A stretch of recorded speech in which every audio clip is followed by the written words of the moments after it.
Il-Prim Ministru Robert Abela ħabbar li laqgħa ta' konsultazzjoni maż-żgħażagħ fih dan il-Youth Advisory Forum ir-riżultat fatta rakkomandazzjonijiet importanti fil-Labour Migration Policy.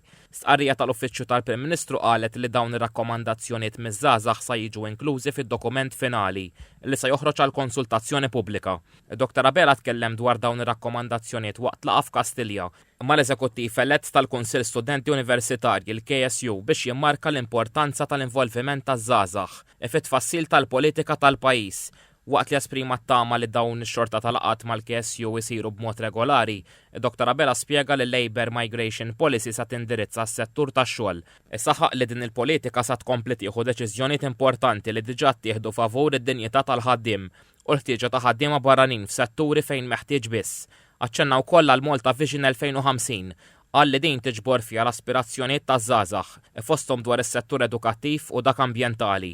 Spjega li l-viżjoni għandha miri strateġiċi u banijiet li jridu jintlaħqu sa 10 snin oħra biss. Dr. Abela appella liż-żgħażagħ biex ikunu katalisti u jagħmlu din il-viżjoni realtà. Tul il-laqgħa tkellem ukoll dwar is-saħħa mentali u qal li l-budget tas-sena d-dieħla kompla jti aktar viżibilità b'servizzi ta' ħarsien għas-saħħa mentali li jkunu aktar fil-komunità. Il-Prim Ministru appella liż-żgħażagħ biex f'kull tema li tiġi diskussa jiġġieldu l-status quo waqt li sostna li l-Gvern issa jkompli investi fiż-żgħażagħ u fl-edukazzjoni tal-istudenti għax qal li l-futur ta' pajjiżna jiddependi fuqhom.